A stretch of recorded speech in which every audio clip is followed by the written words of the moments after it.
Herkese merhabalar arkadaşlar. Türkiye Show kanalımıza hoş geldiniz. Yine harika videolarla sizlerleyiz.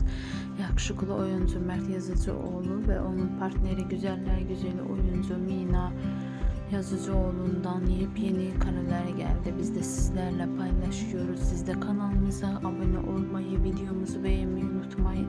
İyi seyirler, hoşça kalın, bizimle kalın.